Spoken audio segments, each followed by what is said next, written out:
Oh,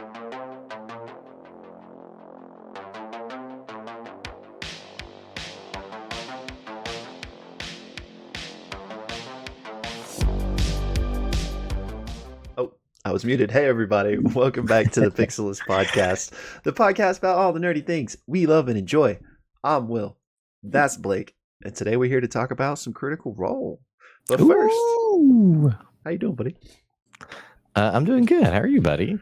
I'm good. I was about to say I'm having my coffee, which I am, but it's a little bit later in the day. But this is my first cup. I was trying to go without it, but I caved and You're a late afternoon coffee drinker, huh? yeah, I mean, not typically, That's but playing with fire, my friend. I know. But it's Monday. I needed that kind of extra oomph after all, so I've got my That's cool. bean juice now, and so I'm feeling better. I prefer you didn't call it that.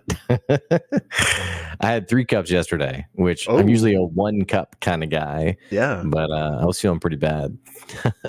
Well, this is why people tune in, is to hear our coffee drama, right? Coffee time. That's right. Yeah.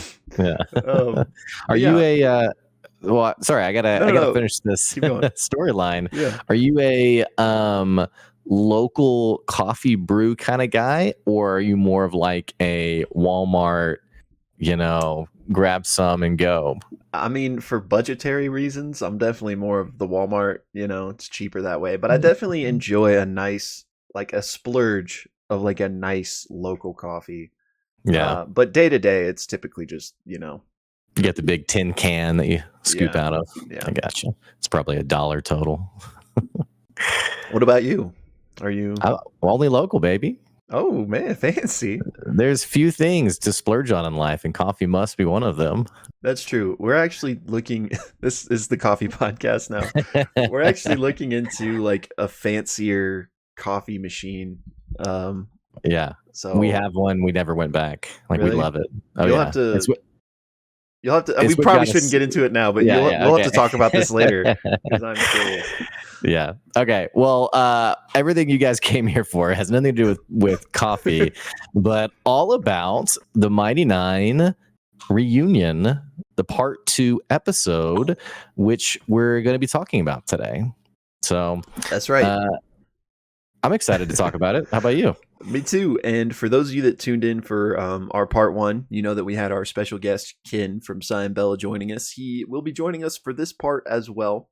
But before we bring in him, we're going to do our typical announcements. He's in the green room waiting. Yeah, he's got hors d'oeuvres. He's got a martini. Yeah. He's just getting all pampered until he comes on. Yeah. We take care of our guests. That's all we'll say. That's right. So Matt, if you ever want to come on, we'll treat you right. Matt from high school, if you ever want to join us. Oh, not that Matt. I gotcha. I mean, if he wants to, he can come too. Yeah. Okay. But yeah, so before we get into our typical discussion, we want to run through our announcements and, of course, our recap really quick. Blake, stop me or add on if there's any announcements that you can think of. But the only really thing I had is Blake and I were talking, and at some point this month, details to be determined, we were thinking about hosting a little watch along of Critical Role's Night Before Christmas one shot, just to kind of get in the spirit of the holidays and the vibe. Maybe on one of Critical Role's off weeks this month. I'm not sure when that falls or when they're breaking for the holidays. I'm sure that information's out there, but not looking at it right now. So anyway, if that interests you, just stay tuned. I'm sure once we have more details, we will tell you all. But also a good place to hang out if you're interested in that type of info is our Discord, which we hardly plug, but we'll link that in the description box, I'm sure. So if that interests you, just stay tuned, check out the Discord, or, maybe you'll get a letter from us or something. I don't know what that was, but I felt like I needed a third thing to tack on there. So no, that's great. Good job. Yeah, thanks. But other than that, we're returning to campaign 3 this week. So be on the lookout for our, typical Critical Role content coming soon. But other than that, you have anything else? Pretty much it. I think we're ready to rock. So, all right. Yeah. So if you are new to us, we take this recap that we do and we cut it out and host it separately on YouTube for your viewing convenience. So if you happen to find yourself on just that recap and you're interested in our discussion of the actual episode, we will link that down below in the description box. But without further ado, I just realized I don't know the name of the episode, and it actually is out by now. Oh, Do you by chance know? I do know. It is called. Don't know. Sorry. Vamping. Yeah, I don't know. I just was calling it Mighty Nein Reunited Part 2. You know what? That's what we're gonna go with. It's probably an actual name for it. So yeah, so this is the recap of the Mighty Nein Reunited Part 2, and I'll actually be picking up the first half here. So yeah, we pick up right where we left off last week, or not last week, a couple weeks ago, with the Storm Giant, this Mage of Uk'otoa, and these Scions of Uk'otoa making their way through the jungle, basically emerging just as the Mighty Nein has come across this, the ruins of this temple. Initiative is immediately rolled as the session starts, and the Mighty Nein are kind of hiding in the bushes, unsure if they've been seen yet. And as always, for the sake of brevity, I'm just going to kind of go through this long combat, hitting the highlights, which we start off basically with Veth casting Hypnotic Pattern, and she is able to successfully stun, for lack of a better word, all of the enemies except for the giant, the mage, and I think just one or two of the scions. All the rest of them succumb to it. The giant, since it's not affected, continues to just kind of stampede through the jungle and run straight towards the ruins of this temple and slams down, basically sundering like a large portion of this temple and creating this deep pit in the earth where it stood. Jester basically follows that up, casting Earthquake on another large portion of the temple and just like the entire map, really, in general, causing everything to become difficult terrain and more of the temple to like kind of crumble and crash. This Earthquake spell causes Yasha and the giant to fall prone, with the latter actually falling on top of the former. While that's happening, the mage tries to cast Fly on themselves and fly down into the pit that the giant just created. But fortunately, Ford is there and he's able to cast Counterspell. So the mage is kind of annoyed at this point and just jumps down into the pit. Just free falls, basically. Yeah. Then combat ensues. A lot of the Mighty Nein are striking at this prone giant, including a nasty Disintegrate from Caleb. But Bo dives down after the mage, and Aveth, I think after taking a quick, couple bow strikes at the prone giant, decides to go down with her and help her out. Ford casts Fly on himself and flies down there as well. And down inside the pit, there are like these pillars and sun sigils, which they had been warned about in the journal in the episode previous to avoid those, and lots of just snake iconography. And they've noticed there's numerous holes in the wall as well that snakes ultimately begin to pour out of a bit later in this encounter. Meanwhile, back up top, though, the giant regains its composure, gets back to its feet, and slams the ground once again.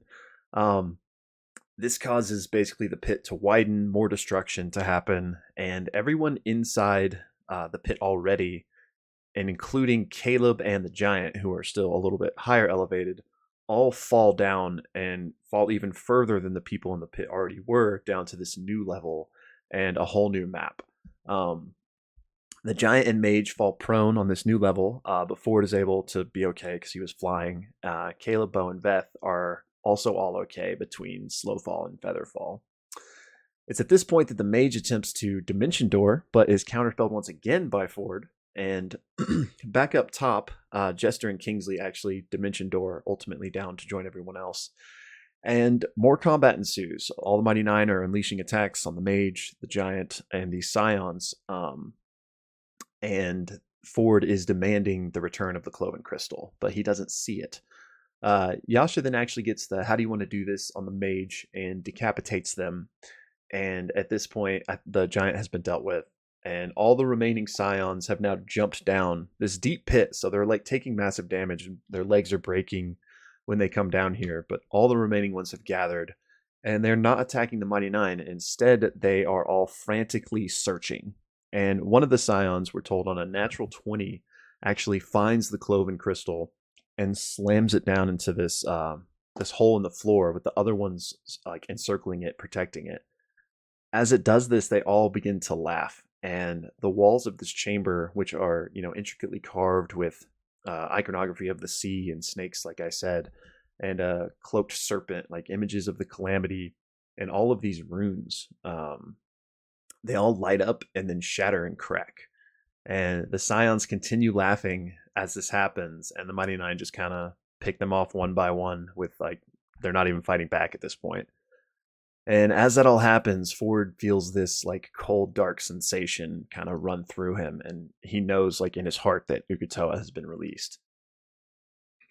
Then all of a sudden in this chamber, they can feel this sourceless yet omnipresent like anger that's like surrounding them. And a nearby statue with three heads, presumably of Zahir, the cloaked serpent, its eyes begin to glow. And Ford's like, let's get out of here. So he attempts to cast Arcane Gate to get the party out of here, but is prevented from doing so by Zahir himself. Zahir wants answers, and so Ford approaches the statue, and as he does, the jaw of the statue like cracks open and begins to speak. It says, "Traitorous, failure, false god, foolish pretender. It will not escape punishment." Then Zahir notices that like Ford has the mark of Fukutoa due to his previous pact with him, and is like, you did this. But the party's like, no, no, no, no. We were actually here to stop him from being released. And you know what? You need somebody to take care of it now that he is released. So like, we're on the same team here. And Zahir's like, well, if that's true, then one of you is going to have to make a pact with me so that I know you're telling the truth and that I can keep an eye on you. So the party's like, okay. And he's like, this pact is necessary also because you will need it to return Ukutoa to its prison. And the party briefly discusses like who should take this on, but Ford ultimately steps up and is like, we're here because of me. Like, I should be the one to do this. And so Ford steps up to the statue and is like, I will make the pact. As he does, the three heads of this statue kind of like turn and face him. And he all of a sudden on his chest feels like this cold sensation and then like a hot searing pain as he gets like this emblem on his sternum. And then he hears a voice that says, choose. Do you embrace the shadow or do you climb the peak of the mountain? And Ford chooses to climb. When he does that, the heads of the statue fall off, revealing the hilt of a blade embedded within this statue. And he is told to take the fang of the Spire King. Ford like marvels, and Travis really marvels at this blade because of course Matt hands him the stats, but he ultimately gives it to Kingsley as he thinks it will be better suited in his hands. Plus Ford has the Star Razor. With that done, due to Ford's connection with Ukutoa, he can feel that Ukutoa is just, like I said, out, released, and is somewhere south in the Lucidian Ocean.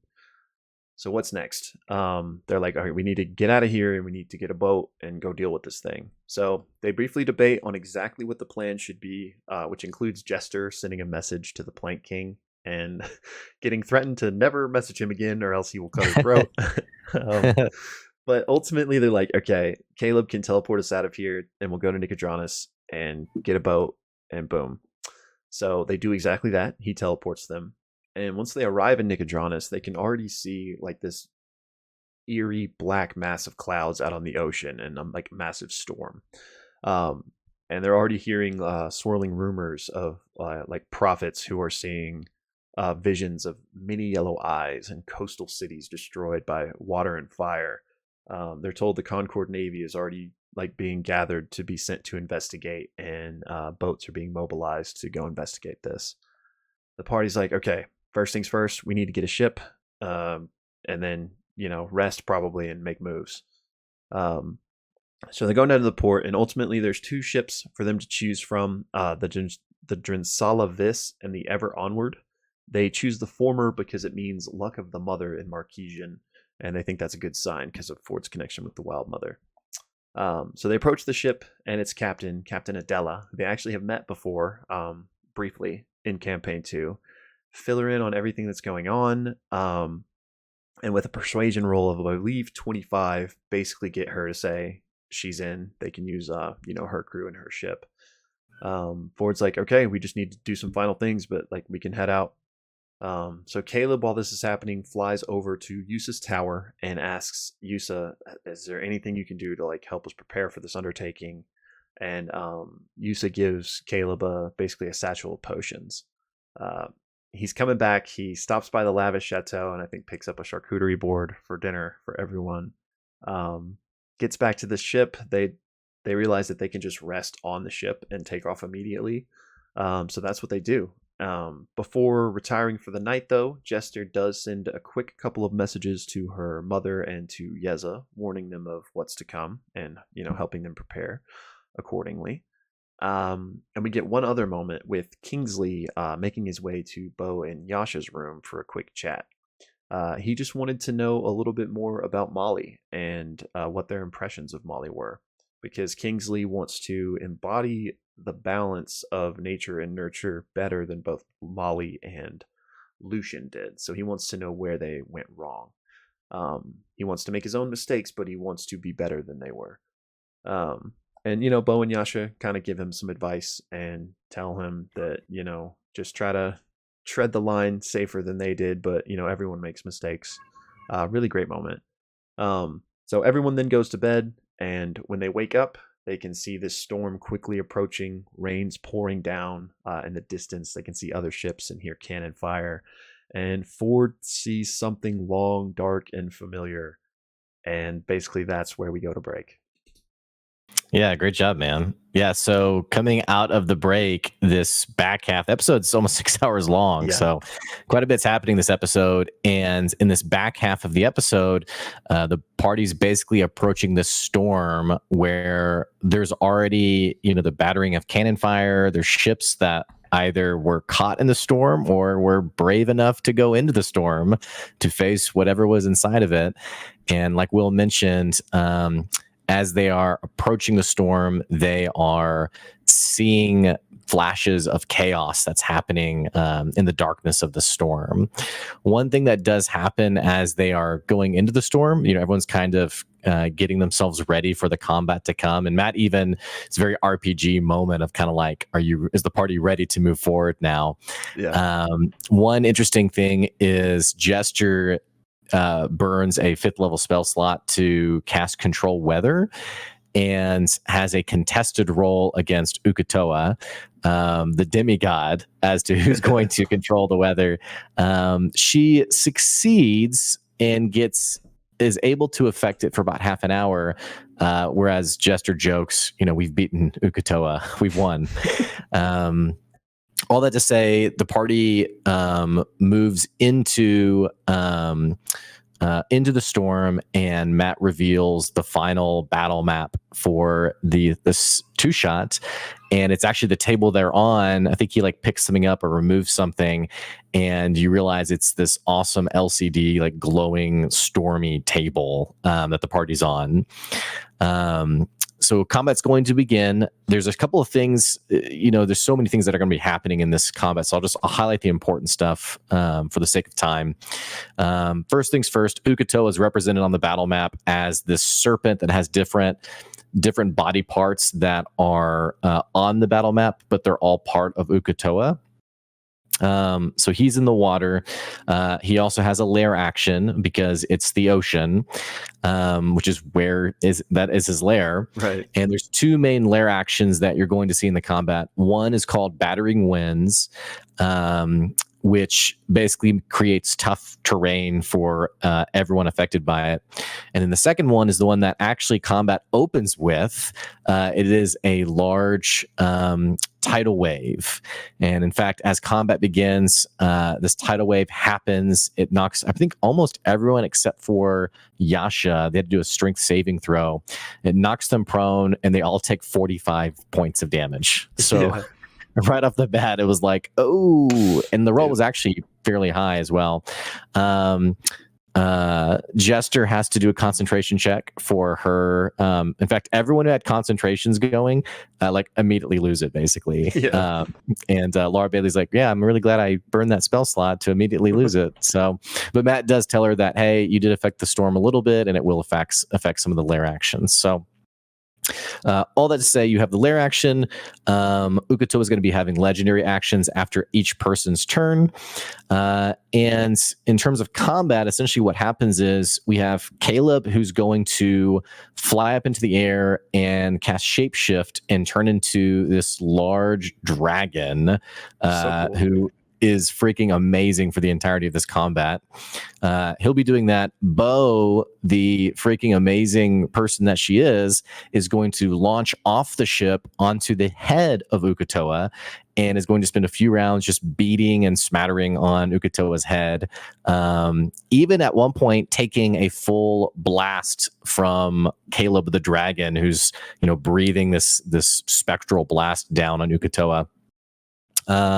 Ford is going to cast Fly and is going to be casting spells like Cone of Cold to try to hit multiple parts of Ukatoa, and then consequently is also going to eventually freeze the ocean to create tough terrain for Ukatoa to not be able to move freely through. Veth is going to be this rogue sniper on the ship. And in fact, Veth is probably the first one who scores a natural 20 in this combat, where Matt actually asks them whenever they're attacking, are you attacking the eye or are you attacking the body of Ukatoa? The trade-off here, which Matt reveals around round 2, maybe round 3, is when the body of Ukatoa is attacked, which has a lower armor class, it builds up Fury, this resource that Ukatoa has, and when he has too much Fury, he unleashes these lightning bolt attacks across the battlefield, which he does, I think, again, around 2 or 3.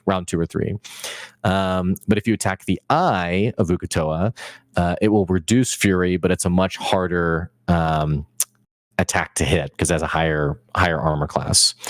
But Veth targets the eye, gets a natural 20, and with her Voltaxic Bolt opens up combat in the first round with like this. I think actually Veth was towards the end of the round, but hits for around 80 points of damage, which is just crazy. Yeah. Bo's going to get totally rocked, literally being on top of Ukatoa's head. But one thing that's really cool is that Gesture is going to cast Duplicity and summon 4 copies of herself that kind of spread around the arena. And for those of you guys who watched Campaign 3, Matt didn't have copies of Gesture, so we actually pulled out copies of Otahan Thule from the 3rd campaign to use as the duplicates. Otahan is Jester, confirmed. Yeah. So there's other cool flavor things that happen. Ford uses Hexblade's Curse because he's a warlock, and Ukatoa is like, oh, you're going to use your power against me, and actually begins ending each round basically trying to cast Charm Person on Ford to basically force him to be his servant once again. He fails in round 2. In round 3, Ukatoa is successful and actually causes Ford to go over to Jester. And there's kind of this funny moment where Jester's like playing dumb, is like, oh, hi, Ford. Or Laura Bailey's playing dumb. Like, hey, Ford, what's up? And then Ford just whoosh, slashes through her. Not fatal damage, but definitely like hits her fairly hard. All this to say, the party's looking pretty rough, and Ukatoa was seemingly still pretty resilient until Gesture, who's at the very bottom of the round, using her duplicates, she casts Mass Heal, which heals 700 points of damage. Pretty much brings everyone to full life except for like herself and maybe one other. And the party, I never watched Campaign 2, but people were joking like, you did more healing than you did the entirety of Campaign 2. And I think Liam was like, we stan our blue-horned queen.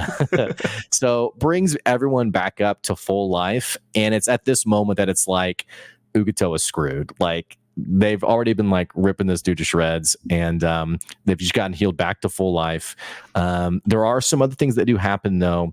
Bo gets attacked by Ukatoa and then is swallowed by Ukatoa. And on her next turn, she uses, and I did know the item, Cape of the Mounteback. Yeah. It's an item she has that gives her a single cast of Dimension Door. So she Dimension Doors out of the stomach of Ukatoa and onto the ship, which is pretty cool. Caleb is going to fly down and pretty much grab Ukatoa by the head and breathe this big cone, another big spectral blast into him, which was pretty awesome. And then Yasha is basically wants to grab the tail of Ukatoa to prevent him from escaping. And also ends up recklessly attacking Ukutoa as well. And it actually gets her the "How do you want to do this?" And you get this really cool moment where everyone kind of pitches in for like this kind of team "How do you want to do this?" moment. There's like an arcane gate that gets opened up that Veth's like swinging through to attack with, and all this to say, Ford gets this awesome like final moment where Caleb turns into like a dragon turtle, and with the final blow, Ukutoa begins to sink to the bottom of the ocean, and Caleb helps Ford basically swim down after Ukutoa, and then resting at the base of the ocean, Ukutoa is slowly healing, slowly returning and regenerating to he's a demigod, and so is coming back to life, so to speak.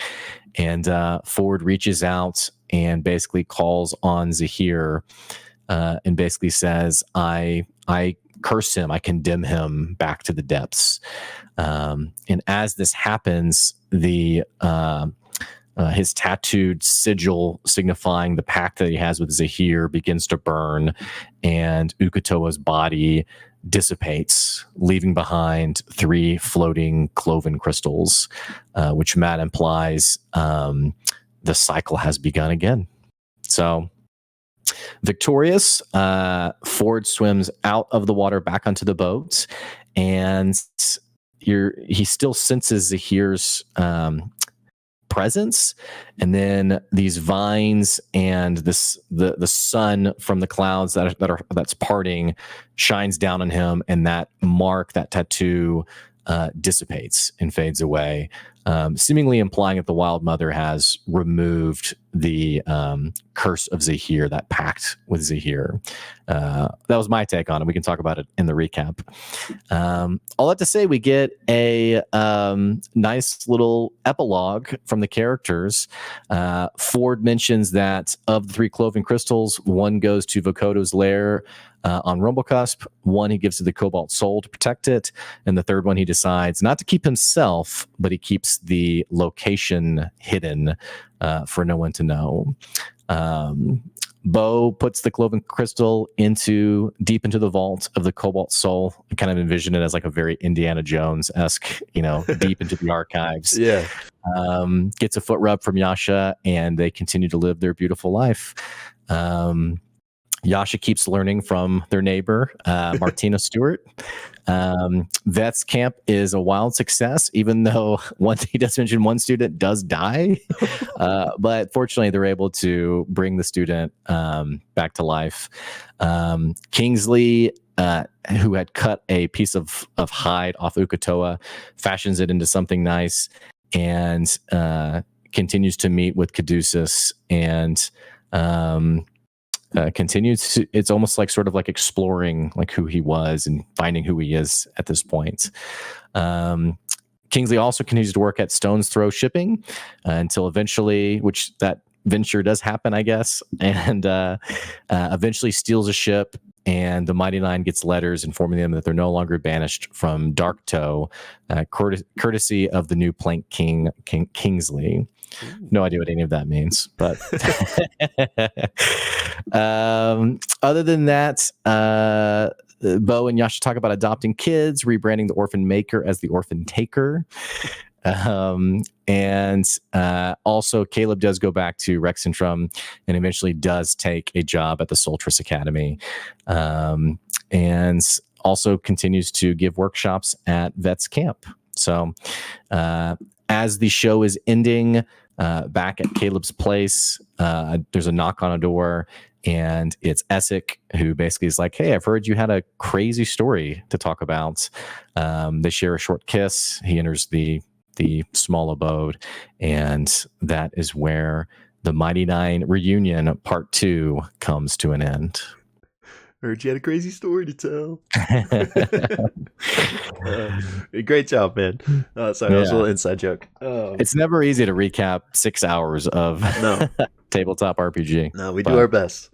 Yeah. So, having said that, I think we're gonna bring Ken in from the green room And we may be in different shirts when you see us. Maybe but not, don't worry about it. Yeah. And so we'll see you guys shortly. We're going to be talking about what we thought about the episode. We want to know what you thought about the episode. So if you're watching just the recap, click the link in the description to see our full breakdown, and we'll be with you guys shortly.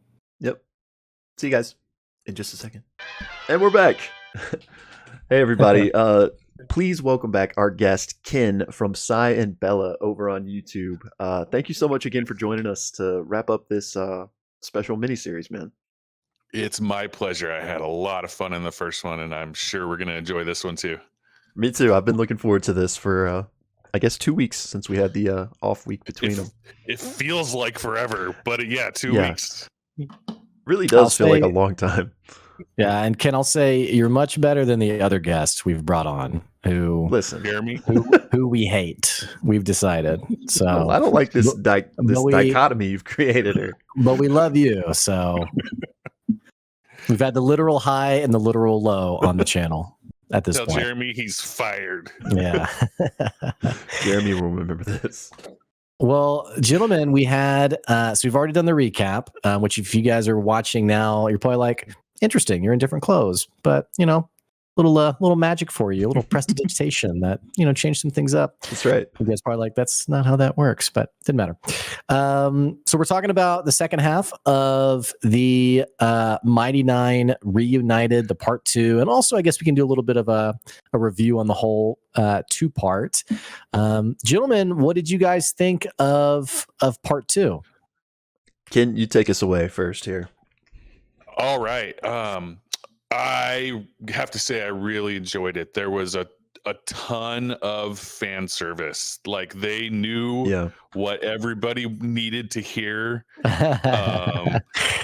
All of the like prologue, wrap up, all of that stuff was pure like the fans have been dying to know what's happening, and obviously they delivered exactly what the fans wanted to hear, right? And there were a couple surprises in there as well. Not everything was predictable, really. I was talking with a couple of the folks in the theater about how I was like, there's no way Ukatoa is showing up in this episode. They can't possibly retcon. And then I was like, well, I guess I was wrong. To be fair, very briefly showed up at least. So who knows who actually was aware of it, I guess. Since there was never like an attack on Nicodranus or anything. Yeah, that's one thing I want to talk about. So let's not forget that for a bit later. Okay. But yeah, I loved it as well. I'm really interested to hear your thoughts on this, Blake, because obviously for Ken and I and everyone else that watch Campaign 2, it's just so good to return to these characters, Yeah. It's, I don't know if nostalgia is the right word because it doesn't feel like old enough to invoke nostalgia, but I guess similar. Yeah, that's a good word. That works for me. So, it's just great to see them again. The whole arc of dealing with Ukatoa was kind of like this big question mark that was never dealt with in Campaign 2. So it's kind of nice to have that chapter closed now, as opposed to being like, that's still out there. So for those reasons, I really liked it. I don't think it was like top 5 Critical Role episodes ever or anything like that, but I did have a great time with it. Now, what were your thoughts, my good man, for having not seen Campaign 2? Yeah, I'm wondering if it, like the stakes, if you will, like was that really there for you, or is it? No, not really. So here, let me give like a little bit of like a more long-winded like disclaimer. I think if I'm a person at that table, I will have had an awesome time of that 2-shot. I mean, playing D&D, they're all having an awesome time. And I think it is important to like make that distinction, because I think sometimes people are like overly critical of Critical Role when it's like, at the end of the day, it's people playing D&D and having a good time. So I think in that regard, it was awesome. It's just great for people to have an opportunity to play together, and also just high level combat is always really fun as well. When it's not just like Eldritch Blast again, there's like actually options. From Well, I like used my 2 spell slots, so I guess yeah, I'm done. I auto attack again. From like a pure entertainment standpoint, I was pretty bored in the sense of I enjoyed the D&D aspect of it, but I didn't really feel like the stakes were there. I was also like learning the stakes as they were happening. I was like, so who's Ukatoa? What's happening here?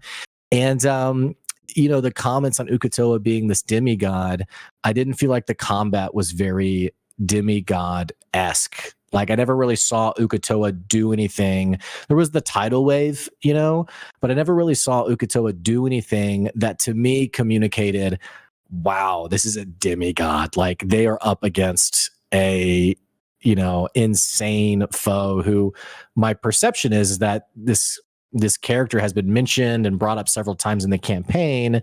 So to finally fight it seemed pretty massive. Other than that, there were also some like tiny things that felt a little railroady, which you have to in a 2-shot.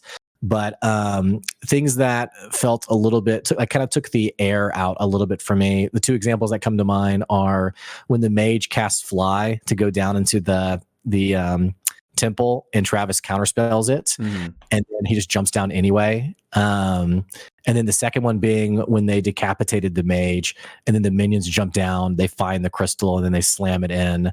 All of those 2 things especially felt like it didn't really matter what you do. This is what was going to happen anyway, which that's totally personal opinion. I don't really have like an insight there on if that's a good habit or not.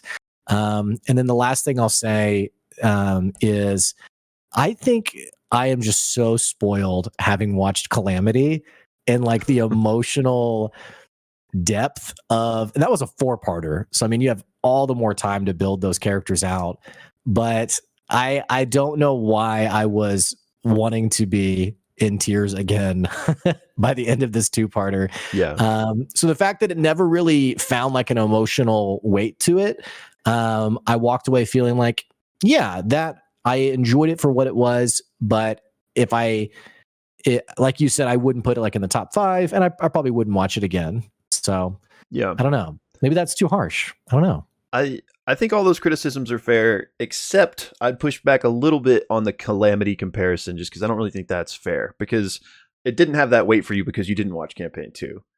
Like you're not like the expected viewer to come in. They didn't have to like build those characters up for like fresh eyes, And like, we have all the history with them. And I was thinking if I was, 3 years from now to go watch a 2-parter campaign 3, I would probably adore it no matter what, because that's like my first. Right. So I think that's very fair. But yeah, I mean, go ahead, Ken. Yeah. One, I fully agree with you on the 2 railroading points that you raised. I had a chatty seatmate at the theater, which was cool. I enjoyed it. Shout out to Joe in his sprinkle onesie. That was he was good. It was good chatting with him, but it was like definitely Matt was doing absolutely everything he possibly could to get to the outcome he needed, right? Like it was a little heavy-handed, and it was clear, right, that that's what was happening. But you have to, like you said, there's some amount of railroading you have to get to where you're going, right? So and 2, I believe that the lack of familiarity definitely contributed to your feelings, right? Because I felt the weight of this, because Ukatoa was a major player throughout the campaign. There were so many things where his minions and other devotees, and there was a lot of interaction with him. With Laura's dreams in campaign 3, Ford had a similar arc. Yeah. With Ukatoa style dreams, and they were terrifying, right? And so much of this was built up over the entire campaign that of course you're not going to feel that because you didn't experience all of that. So I really do think that for people who had that familiarity, the stakes were there a little bit. Well, I've seen some comments on while this plot thread seems resolved, there's still other things that they could potentially do another like follow up, like one shot or two shots. You guys having seen campaign 2, do you guys feel similarly? Do you feel like you're comfortable with the Mighty Nine, that story being put to bed for good, or are there other storylines that you'd love to see? Take it, Blake or Will. Sorry. I think they'll, especially with the way the cast was talking at the end of the episode, being like, "We're not like we want to do this again." I definitely think that we'll see something else. Maybe it's a year from now. Who knows? But I think, again, correct me if I'm wrong here. I want to say there were 3 post campaign 1 shots that were still with the campaign 1 characters. There was Search for Grog, Bob, and Dalen's Closet. Those are the 3 I can remember. Yeah. The wedding, yeah. The wedding episode was definitely a killer. Yeah, that one was amazing. So I think they'll return, and I think there's a few options that I can even think of off the top of my head that would make sense for them to like come back and do. Plus, they could just literally do anything because it's D&D. So, and they definitely set up some in-game like excuses. Yeah, during those prologue things, they were setting up more and more things for them to continue to be working on. So I think there's a very strong possibility. I mean, it's certainly possible. Whether they will do it or not probably depends on a lot of out-of-game factors. Yeah, but they've set it up so they can. Right. If this was the last time we ever saw the Mighty Nine, though, then I mean, I'm pretty happy with it. Like, everyone got a pretty nice little second epilogue, I guess, if you will, because there was an epilogue at the end of campaign 2. So while I think there will be more from them, but I would be I can live with this being the end if it is. Agreed. Well, it's always like fun to go back and see characters you've fallen in love with, and I know I'll be grieving whenever campaign 3 ends, which is hopefully a long time from now. Let's dig into the meaty stuff that happened in episode 2, because we had the combat at the start with the temple that I thought was the temple of the Wild Mother. Actually wasn't. It was the temple to Zahir, one of the betrayer gods. So we had that. And then we had a little bit of the in-between, and then mostly the combat with Uk'otoa himself. Where do you guys want to start today? Let's do it chronologically. I mean, it makes sense, right? Yeah, sure. So combat with the Storm Giants, which, we had the awesome like disintegrate that I loved. Yasha getting fallen on, some crazy shenanigans. What jumped out to you guys for things that you want to talk about? Well, I had a couple. So it was definitely a throwback to see Ashley just fumbling with her character again. Because she seems much more in her skin in campaign 3, right? She's very much inhabiting Fern and has that on lock.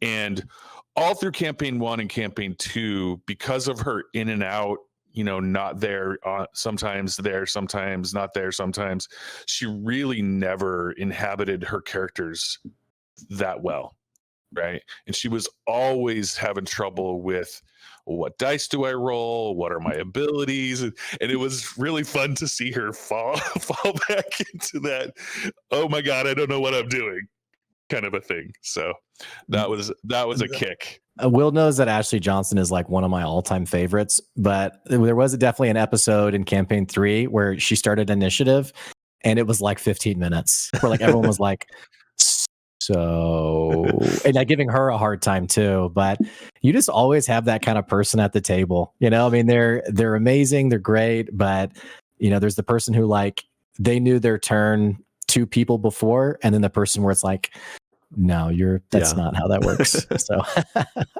definitely. Yeah, but that was a lot of fun. Obviously, the Caleb disintegrate lightning boots moment was so amazing.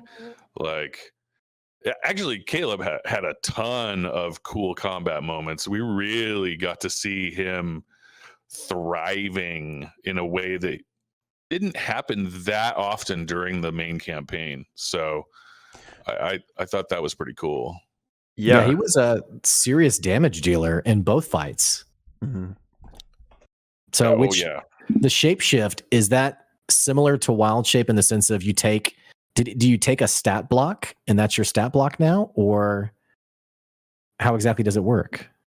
Well, it's a shape change is his 9th level spell, which I was gonna bring this up because I was interested like what 9th level spells these people took. And Ken, I think you even brought this up and when we were talking about it in our previous episode, when he was giving his speech on like transformation in episode 1, and kind of how that was like kind of a through line for his whole arc in the campaign because of what he helped Veth, from not to Veth. So I thought this was a very like thematically fitting 9th level spell for him to take.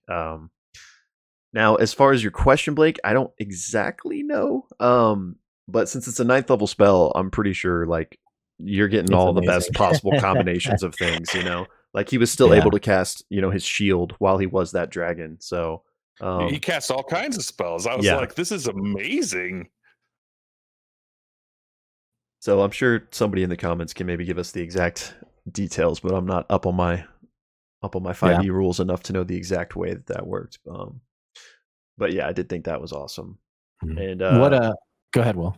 I'm not trying to take us away, but just while we were here, one of the best moments of the episode to me was, of course, Jester's 9th level spell, that mass heal. So, I'm sure you kind of understood based on the way the cast was joking with her, but she was a cleric and she didn't really do much healing in campaign 2. So it's kind of like a fun moment that her 9th level spell was this heal that basically So saved clutch. the fight. Honestly, like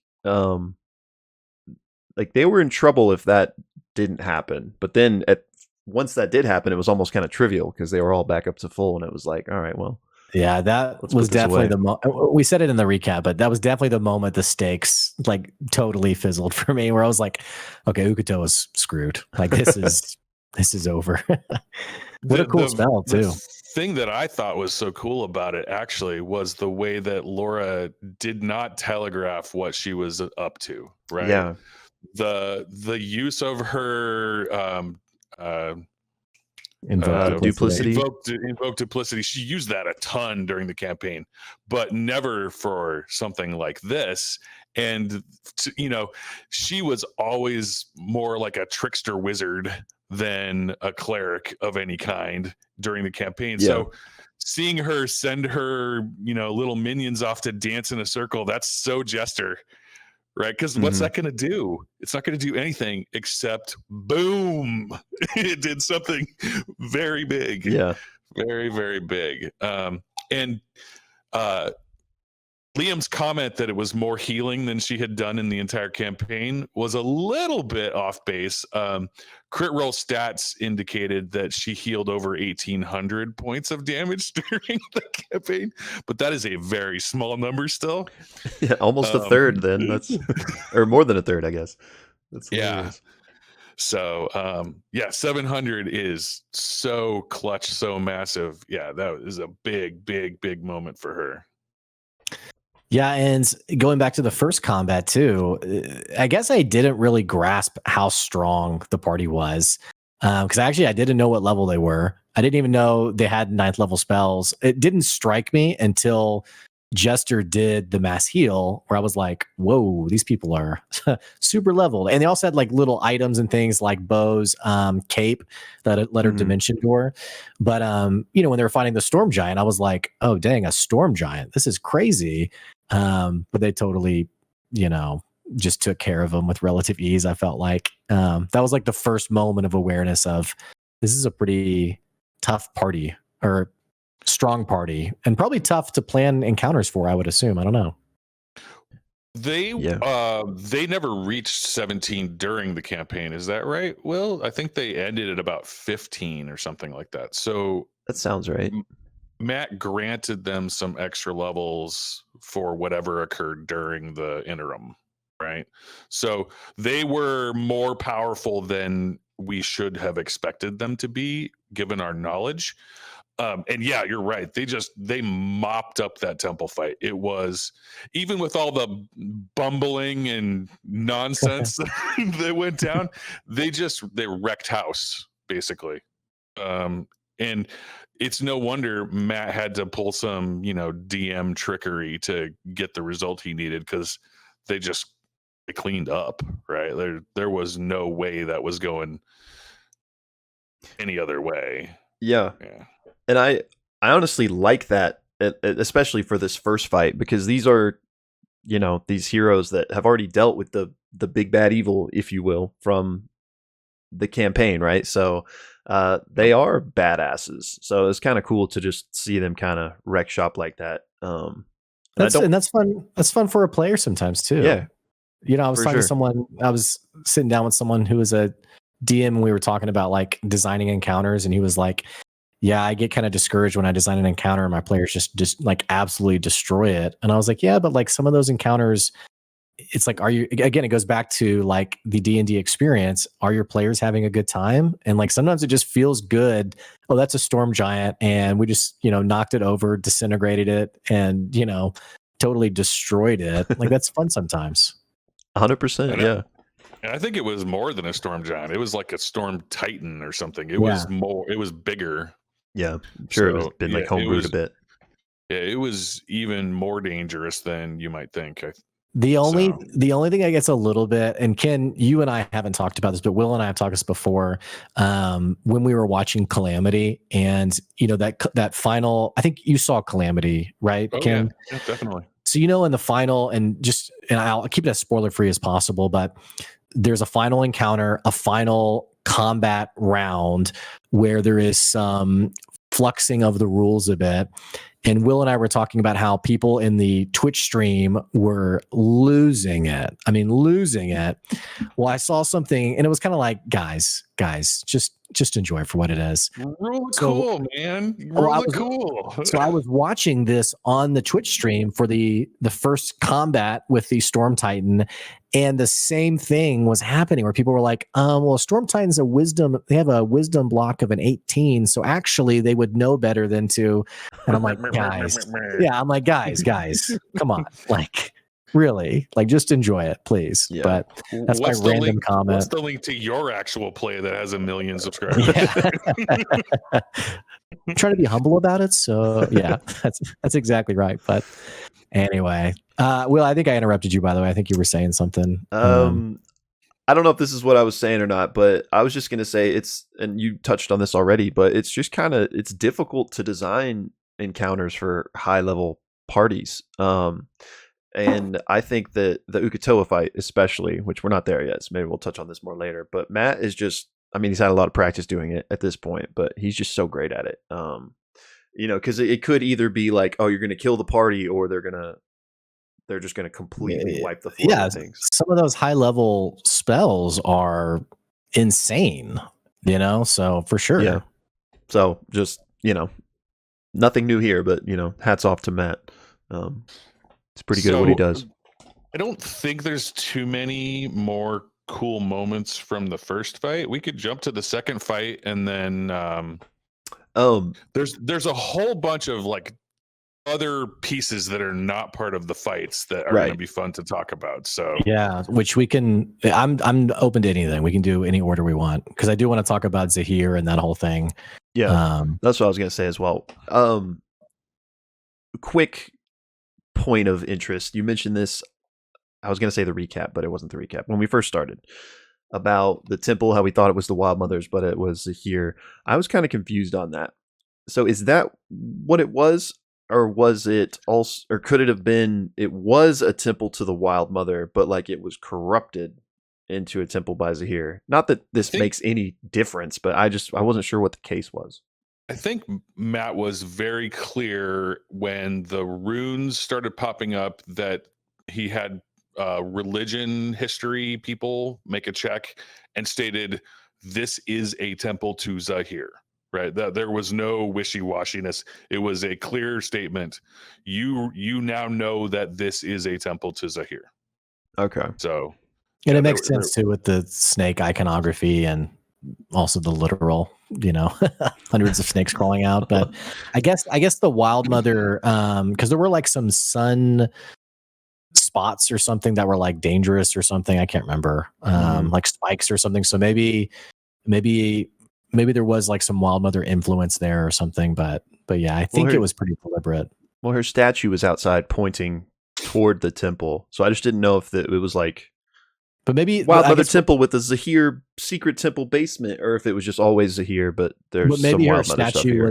was more of like a warning, though, like kind of like the gods, the deities, the prime deities keeping watch over the betrayer gods, like, hey, past this point is a super bad place. So yeah, right. For all we know, there could have been a ring of them around it. They only found one, but true. There might have been multiples as some sort of a barrier or a seal or whatever.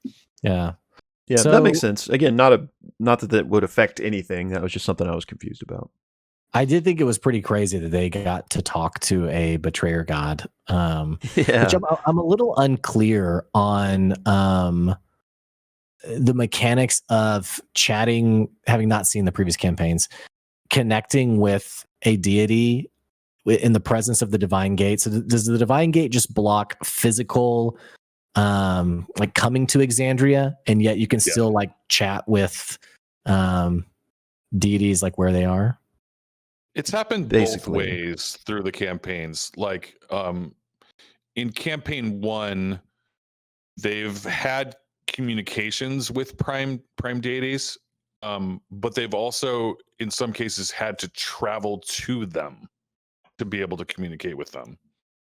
So okay. So they can still like all the deities can still like exert some level of influence through the divine gate. That's how they like grant clerics their powers. It's how warlocks, have their packs and get abilities.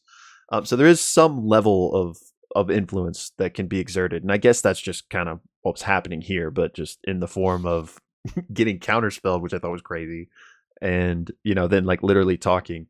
So that it happening in that way was new. Like there hasn't been like that kind of a direct influence, like not or in the prime material plane at least. And so yeah, that's crazy. What do we know about Zahir? Has Zahir come up in the previous campaigns at all? No. Yeah, not really. Okay. So I mean, we do know some stuff about him, like from some of the source books, and like he was a betrayer god. But as far as like campaign knowledge, like that we already like have built earlier, no, basically nothing. Yeah. There was nothing in campaign 1 where they were doing anything about him or even knowing. I don't think the name Zahir came up in campaign 1 ever. I don't think so either. But and was the detail that Zahir created Uk'otoa, and then Uk'otoa kind of like broke off and did his own thing, or so Zahir's a betrayer god. They got locked away behind the divine gate. Zahir created Uk'otoa to kind of be like to rule in his stead since he was now gone. And two other similarly powered god creatures or whatever also were there. Yeah, I don't think Zahir created them though. Okay. But they were like this cadre of 3 that like made these pacts. Like if any of us ever escape, we'll help the other 2 escape, type of thing. But Zahir created those other 2. Yes, we do. I don't know if I remember their names. One's like Descarat or something. It's like an evil bird, and then I think one is like the crawling king. Maybe I might be confusing things, but that might be They were depicted in some of the artwork. I think at the beginning of the one shot. So there was like a 3-panel wall carving where all 3 of them were shown. Oh, that's cool. Right. Okay, sorry, I didn't mean to interrupt you. You're fine. Keep going. So Zahir created Uk'otoa to kind of like be the man since he's now being banished. But Uk'otoa kind of got too big for his britches and was like, come worship me and forsake all other gods. And so Zahir was like, what now? Like, no. So Zahir banished Bitch, him. please. Yeah. Yeah. And that's why he was like locked away. So that's why even though Zahir created Uk'otoa, he like hates him because he kind of Yeah. tried to take over essentially. Okay. Yeah. Well, Yeah. so And go ahead. speaking of the Zahir interaction, there were a couple of cool moments. We already mentioned one or two of them. He literally knocked down Ford's magical gate, made that disappear. So counter spell or some sort of, dispel magic from beyond the gate. So that was pretty cool. Yeah. He was able to speak to them directly, which, like Will said, we've not really seen Prime or Betrayer gods do that directly to characters.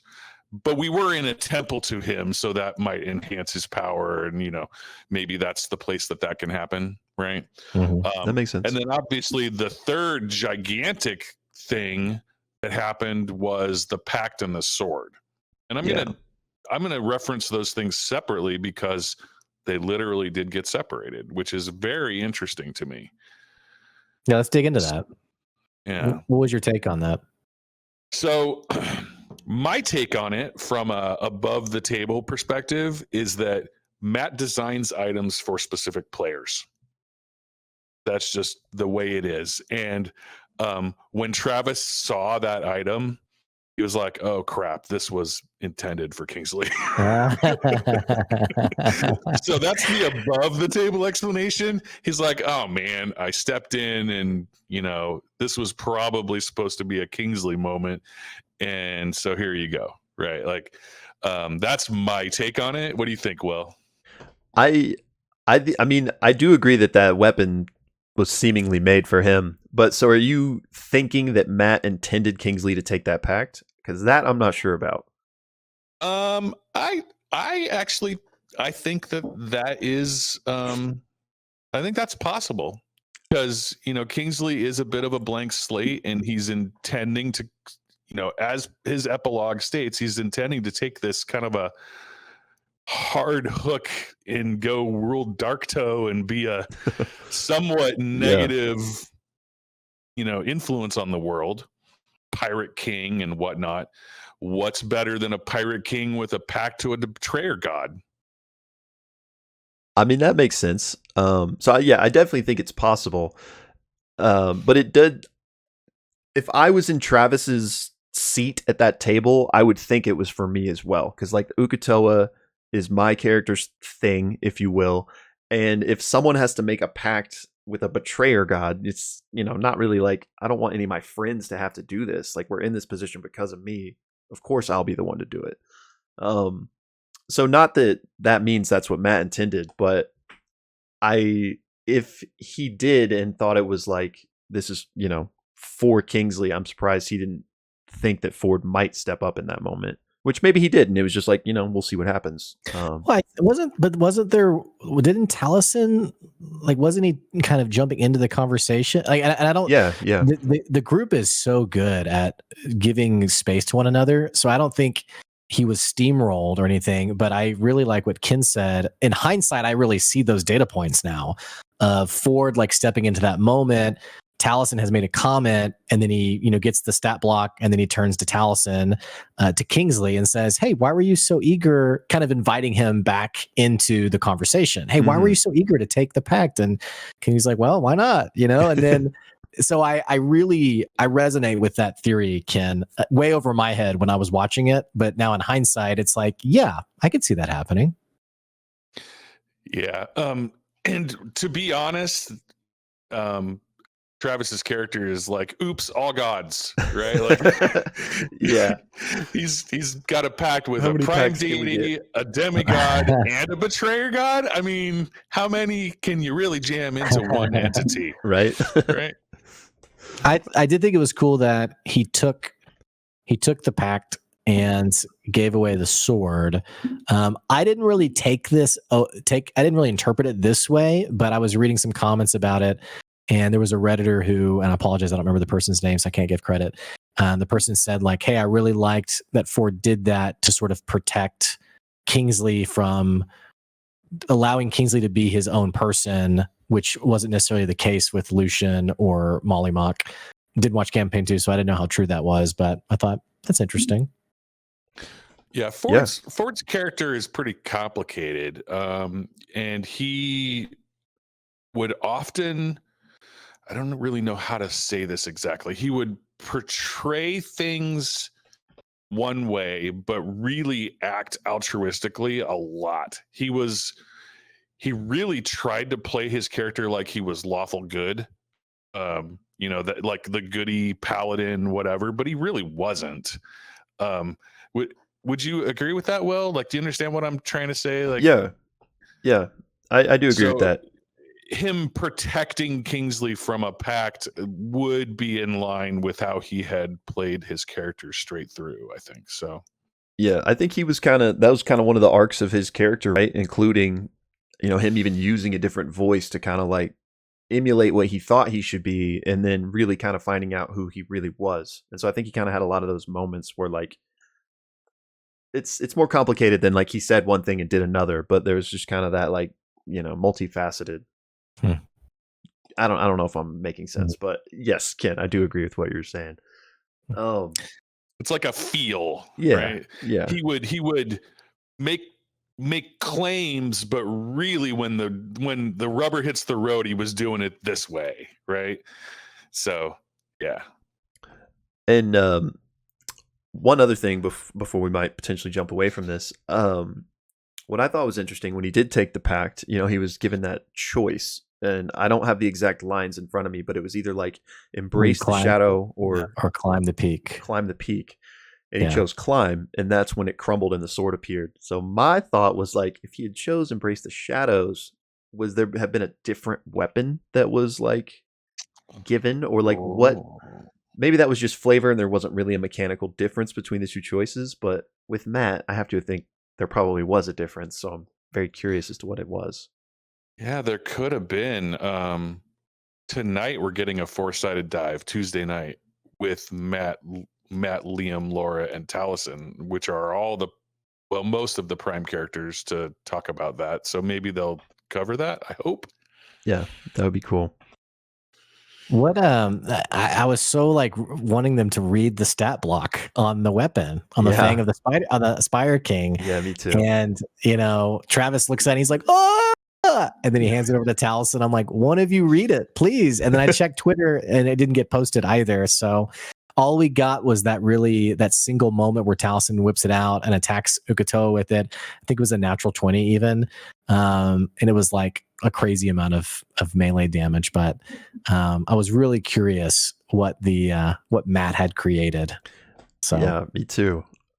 Maybe that's one of those things where he'll post it on Twitter at some point. But like, unless there's another campaign 2 one-shot, I don't know if maybe that'll be in like one of the source books or something. But we I was going to say source book. Yeah, source book is your best bet. Maybe it already is. Actually, could be. I don't think it is because I googled it also and couldn't find it. And usually those things will pop up if it's in a source book. Yeah. So, but the next source book, though, I mean, I wouldn't be surprised to see something.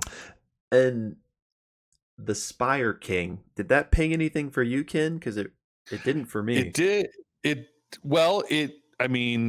kind of pinged my campaign 3 stuff from the Spireling, the all the Spire stuff from like the Nightmare King time frame. Yeah, of campaign 3. Yeah, but it made me think of that as well. Nothing directly, because there wasn't actually a Spire King that I'm aware that we've ever interacted with in any way. Yeah, I don't think we have, but there must be one. So I'm interested to find out about him. But yeah, Spire definitely evoked like Drusar and a lot of campaign 3 for me. So I'm curious if that maybe is an entity we will learn about in campaign 3, which would be cool. It was interesting that it wasn't a vestige, and it was interesting that it wasn't. I mean, I don't think Zahir is the Spire King, so it was interesting that it didn't have, like something to do with him. Right. I was wondering if that might be just another name for Zahir, because all of the gods have multiple names, right? Like, that's true. So I don't know. But speaking of multiple names, are we gonna move to second half combat, or do we want to keep talking about other stuff? I feel good about that. Yeah, that works for me. Which one? Oh, yeah, we'll I'm give good to it move on. Sorry. You give two Okay. options. Yes. Yes. Cool. Awesome moment. Obviously, we already talked about Jester's mass heal and that being like the redemption arc of her character. Because literally when Taliesin brought Caduceus in, they were like, finally we have a healer. Yeah.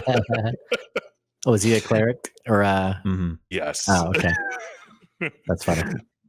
Yeah, because she did not play her character like a cleric. It was definitely more like she was a rogue trickster wizard or something. It was it was comical how little she clericed. Yeah. Which, that's what made this moment so cool. But yeah, the second campaign, I wanted to talk about this earlier, but in terms of building the encounter, like what a cool boss. And I think Blake and I were actually talking about this recently in campaign 3 with the Delilah kind of fight that with the tree kind of involved. Yeah.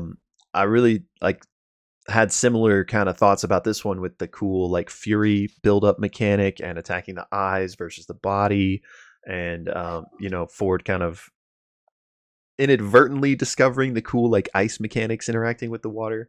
I just thought it was really fun, really well thought out, and not to repeat myself, but it's hard to design an encounter for high level players. So I, thought Matt did a good job. And in Matt's defense, there were a couple of series of things that happened where the players, and I know we talked, there's a lot of trust there, but there were some decisions where the players were really trying to claw back. Like I think about two things. One is Caleb. I can't remember what the attack was, but it ended up hitting Bo, and there was so much like nuance of like, well, if I do it this way, and then finally Liam was like, okay, I've totally like stretched this way too far. Bo gets hit, and then it goes on to like the next person, and there's been like 5 minutes that goes by, and then Bo and Liam or Marisha and Liam were both like, oh well, actually, maybe if and then it was like, oh wait, no, that wouldn't have worked. So I think of that moment, and then there was another moment. I can't remember what happened, the details of it, but Veth, something happened where like Veth got hit or injured or missed something, and there were like a series of things that happened, and Sam was like, but wait, why would that happen? Like, why? And I was kind of like, you guys are crushing this dude. Like, let's give, you're crushing Ukuto. Let's give Matt a little bit of space here. But anyway. I agree with you, Blake, on the like they were really like angling, right? for some advantage in various ways. But I disagree that they were crushing him. For the vast majority of that fight, I was like, they are going to die. I didn't feel that way. I felt like they were dominating. They were going to lose. Really? Oh yeah. And my sprinkle seatmate, we were like chatting about it, and when Matt was doing some things, because some things they were angling for and he was hard line on, and other things he like gave in on, and we were like, yeah, they need that. Like he's given them this edge because they need it badly. So that was how we felt, at least the two of us, like they were on the ropes. Ukuto was whipping them. In your defense, there was a moment where Laura Bailey makes a comment like she said something like, we're not winning this, or like we're screwed or something. It never hit me that way, but I think you feeling that way makes sense, considering, like I said, even Laura was like, this is bad. I wonder if it's because like having watched campaign 2, Ken and I know that like Jester's not really a healer. Like, so when Bo had like 7 health before that massive heal, and like a lot of them were really rough, and Caduceus isn't there. So we're like, how are they coming back from this? And we didn't even know that she had taken mass heals or 9th level spell, obviously. So like, until that happened, like I was nervous too. Like I didn't think it was going to be a TPK, but like I thought some people might die. I did think probably Bo was going to die, and I was like, I'm okay with it because I didn't know anything about this character, you know. So I was like, yeah, let them all like, die. was that moment from Shrek? Some of you may die, but it is a risk I'm willing to take. But I guess the most analogous thing would be in campaign 3 when they're fighting Otahan and FCG goes down. Like that was, I remember Sam's face being like, and I'm down. And it was like, oh, like this is bad. So I could see that being similar to Caduceus isn't there. And yeah, what are we going to do? Yeah, it seemed very dire for the first half of that fight.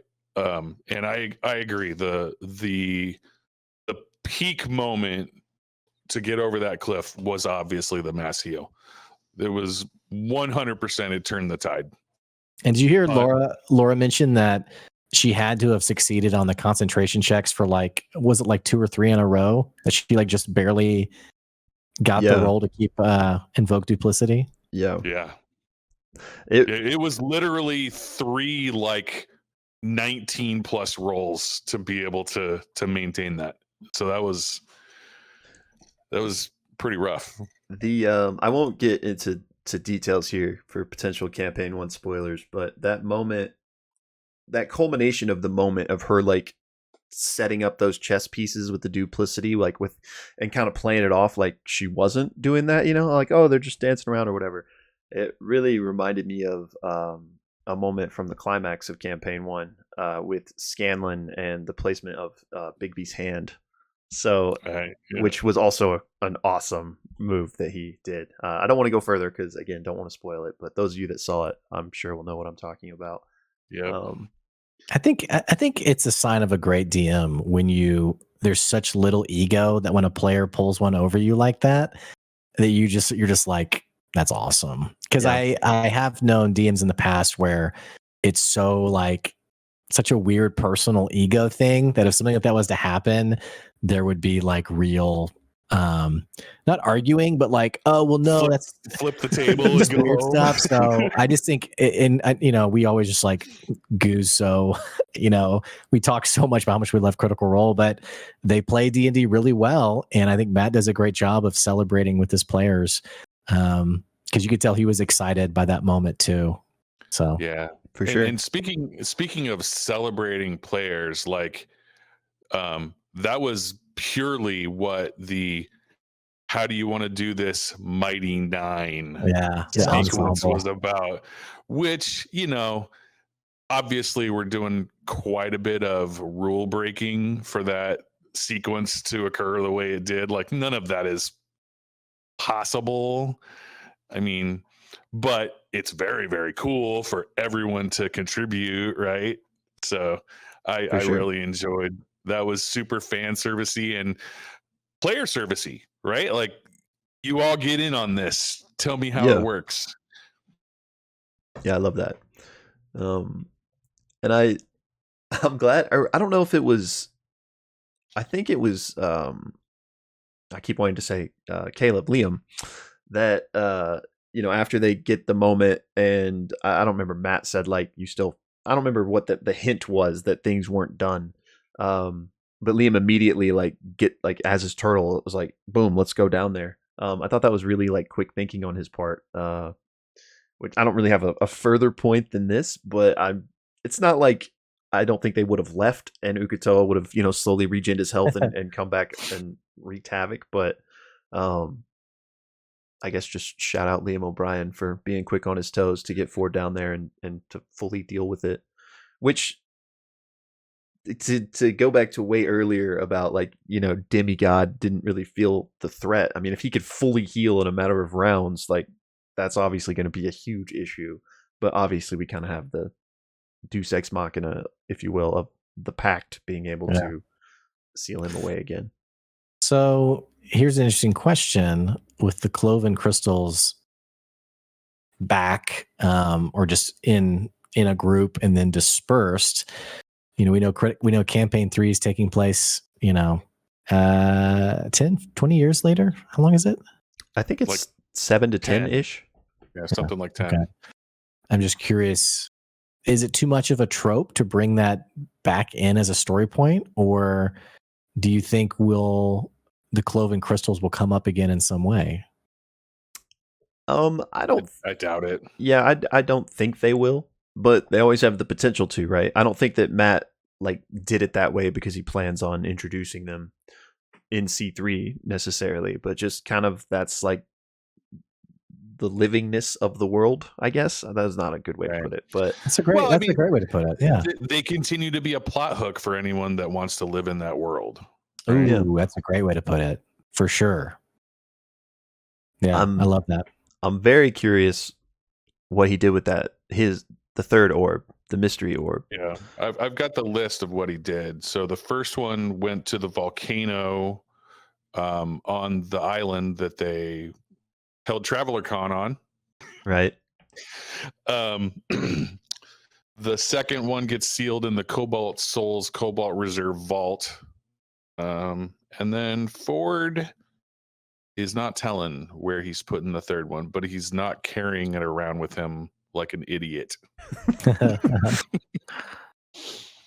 What's your best guess on where you put it? I don't know. He's carrying it around with him like an idiot. I mean, I wouldn't be surprised. Oh, that one I totally don't have it. Wink, wink.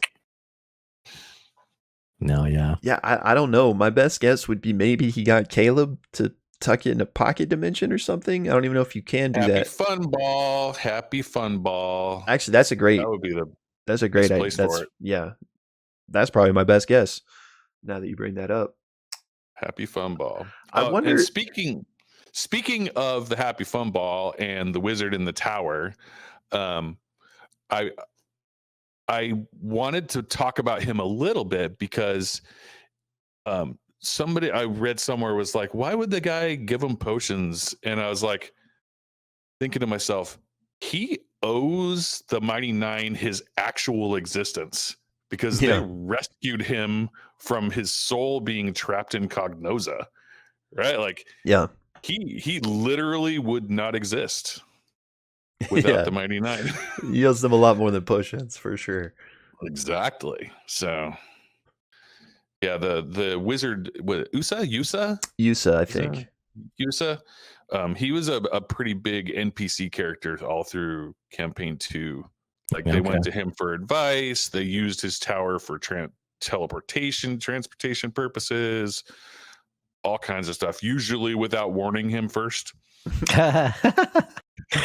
They would just show up, right? So, yeah, it was kind of a fun dynamic. One quick last thing on the orbs is I was curious, they mentioned putting one on Rumblecusp, but did they throw it into the volcano? Because like who's there that they trust to actually like keep guard over that, or did they literally like hide it somewhere? Ford intended for it to go into the volcano. I think that's specifically what he said. The volcano where Vocado once was, or whatever, was the line I remember. So I think he intended to put it into the volcano itself. So you gotta brave the lava to retrieve it, I guess. That's a pretty good spot then. Or hope it Mount Dooms it or whatever. Yeah. Well, what else? Were you guys satisfied with the epilogue, by the way? Like the kind of like final moments as for now of what's going on with everybody? And again, most of it was over my head. I was like, who's Essek? What's going on? But it seemed like some sweet moments. The final moments of the reunion, what'd y'all think? Yeah. I liked it. Of course, everybody kind of got a nice little second epilogue, like we mentioned. Potential, a couple potential plot hooks, maybe setting up for the future. The more mentions of this camp. I can't think there's not something there. Like maybe not a campaign 2 one shot, but I guess it technically would be, but I could see like a Wildlings Wild Out one shot happening or something with as much as like thought as Sam put into it, especially with the specific characters mentioned in episode 1, like a kid from here and this, Maybe setting up a Young Avengers style Mighty Nine. I wouldn't be surprised. Dang. But what specifically I really liked in the epilogue, because I think I mentioned this in our first episode about how they're like um, more realistic characters because they're not all perfect. They're all still dealing with their same issues, type of thing. I liked in this one how Caleb mentioned that he's making it like a thing that once a month they're all going to get together, meet in the tower, kind of catch up. Because that was one of the things I was kind of sad about, that he was still just like living alone. Obviously, Essek comes by from time to time, but I like that he set that up. And Jester is Banksy now, I guess, which is pretty cool as well. Yeah. The in the tower probably doesn't mean very much to you, Blake, but throughout the campaign, they when they were traveling, they would summon this tower that Caleb created for the Mighty Nine, and the first appearance of it was such a beautiful, poignant, like only Liam could possibly pull this thing off moment. It was like, forgive me if I'm wrong, but it was something like a 15 or 20-minute monologue where Liam described the care that he put into creating this tower, with a floor for each specific character and their own, needs. And Oh wow. it was really something. So the tower was a pretty big non-finite point that followed them around the campaign, and it was beautiful and poignant and personal, and That's just cool. Yeah. a really One of important thing. One of my favorite moments campaign too was the unveiling of that, for sure. Yeah, so that was very cool. I also really liked the epilogue moments. 6 months earlier, we had been told that Essek would never go to Wrexham Trum because it was far too dangerous for him to go there. He's basically a war criminal, and wanted in all of the empire that the Mighty Nine lives in. He worked for the other side of a huge war they were fighting. Big NPC, big part of the campaign, but Caleb and him kind of started hooking up towards the end of the campaign. And it's interesting to see him using a really bad disguise to go to a place that he swore he would never go to be with Caleb, which is fun. For sure. That is cool. And I know, Blake, I'm assuming you don't really have any deeper thoughts on it since it didn't really mean much to you, but wanted to give you the chance. I just like the joke of Sam saying that, yeah, we only had one camper die. Yeah. But someone brought him back, so it's okay. But no, yeah, it was totally all over my head, like the dark toe, like Kingsley going to the dark to dark toe. I don't know I don't even know what it is, but I was like, all right, cool. Yeah, so that's like the pirate island, the Plank King that Jester messaged. He's like the king of Dark Toe. Okay. So that feels like a one shot I would love to see, but I don't know if it would be a campaign 2 Mighty Nine one shot, because presumably none of the rest of the Mighty Nine were with Kingsley when he took over Dark Toe. But it could be fun to like maybe bring in some guest stars or have a couple of the main cast play new characters, like new pirates of his crew, because I would love to see how he became the Plank King. Yeah, I also think that in a way, I could be wrong about this, but I suspect that this is the last time we will see Taliesin play Kingsley. I suspect he put him to bed as the Plank King, and any future Mighty Nines will see Caduceus again. Okay, yeah. If there's another Mighty Nine reunion, I really hope we do see Caduceus, because I just, I want to catch up with him just like we caught up with all these guys. So I could see that. Yeah.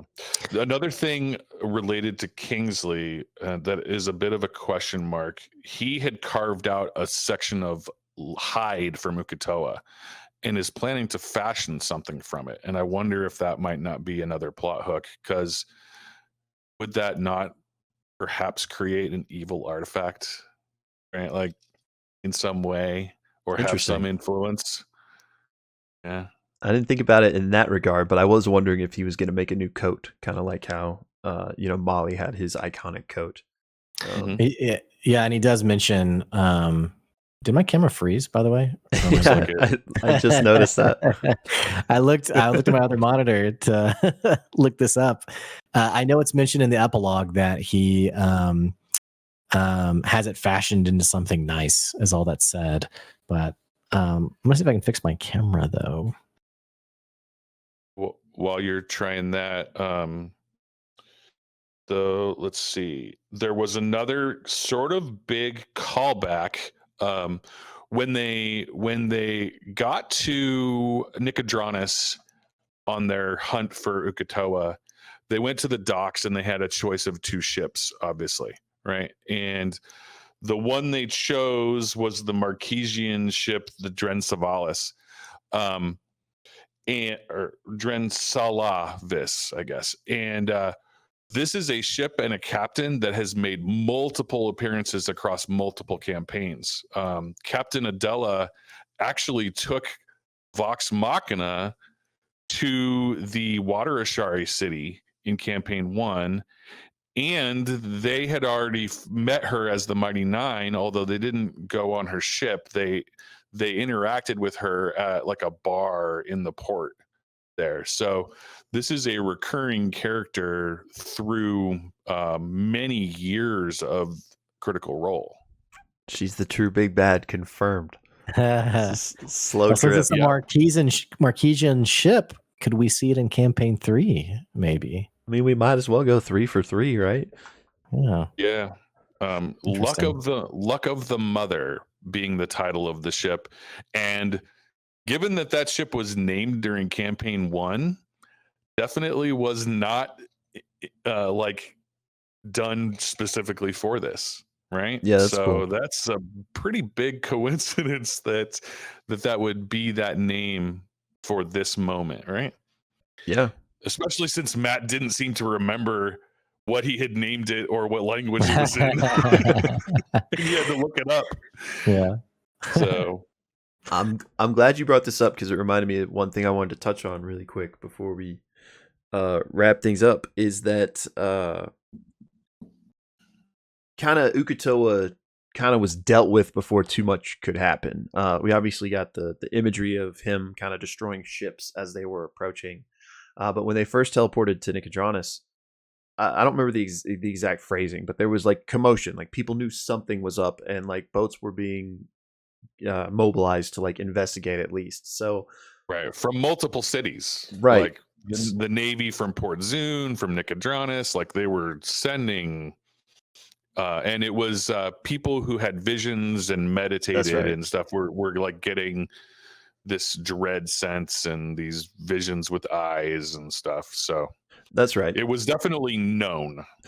So yeah, to that point, I guess Captain Adela and whoever else on the crew is obviously alive and witness to what happened. But from campaign 2, the Mighty Nine are these heroes that saved everything essentially, but no one knows who they are. Now, some people they might start getting a little renown for this potentially, since at least Uk'otoa was a known threat and now it has been dealt with. Maybe the general consensus is like, yeah, we don't know who did it though, but it is at least possible that they've kind of got some clout now, which is interesting. Yeah, and they, although they are not a like household name, right? Vox Machina is there's a legend. People have statues. They do festivals, whatever, right? Like they are well known. The Mighty Nine do have clout in that they worked directly for multiple like national governments, right? Right. And Yeah, there's like important the people that Cobalt Soul and the Cerberus Assembly and the Bright Queen, right? It's the Bright Queen, right? Mm-hmm. That's the Bright Queen, the religious ruler of Zorhas, right? Like all of these huge entities and groups know exactly who they are. They just don't. They weren't in the newspaper, Right. right? So it's a different kind of clout. Were there other things, guys, that y'all wanted to before we wrap up this episode? No, I think that with that last thing I was just talking about, that was the last main thing I wanted to touch on. I think that's everything I had on my list there. Let's wrap it up. Yeah. So that does it for episode 2 of the Mighty Nine Reunited. We want to know what you guys thought about the episode. What were the awesome moments that stood out to you, especially any other breadcrumbs that maybe we missed that were callbacks or throwbacks to the previous campaigns? And having said that, don't forget we're on Twitter at the Pixelists and also on our YouTube and on TikTok. You can check us out anywhere you listen to podcasts. And we got to do an awesome thumbnail still. Which one do we want to do? Oh, I don't know. We'll all be Ukatoa. Yeah, I like that. Let's do it. The movement doesn't translate well to a thumbnail, but like they're kind of cheering, but not. What are they doing? Also, Ken, I just thank you again for joining us for both of these. I was going to get to that. Don't worry. Yeah, I know, but I'm making sure. For those of you that, I'm sure if you're watching this episode, you probably watched our first one, but just in case you didn't, Ken, if you want to give a quick plug or shout out or talk about what your channel, please feel free. Show the people or tell people where they can find you at. Thank you. Yeah, we're on YouTube at Cybella, and Cy is PSI. Bella, Bella. We are a reaction channel. We do music videos and episodic shows. We actually started our channel reacting to the Legends of Vox Machina. That was our very first show we reacted to. And we are planning full on to do season 2 when it comes out in January. That's next month, guys. We're getting close, crazy. Yeah, that's I'm excited. Next month. Which I don't want to get long-winded, but random detail. It's amazing how many people I talk to who have no idea what D&D is, who've told me they've watched that show and love that show. Really? It's currently sitting at number 5 on the Rotten Tomatoes list of best shows of 2022. It's impressive. Number 5 out of all of them, right? Which is huge. It is. Well, for our listeners, we'll put the link to Ken's channel down in the episode description. Make sure you guys check that out, subscribe, and follow his awesome content. So having said that, let's do our Ukatoa thumbnail. Will, are we ready? Yeah.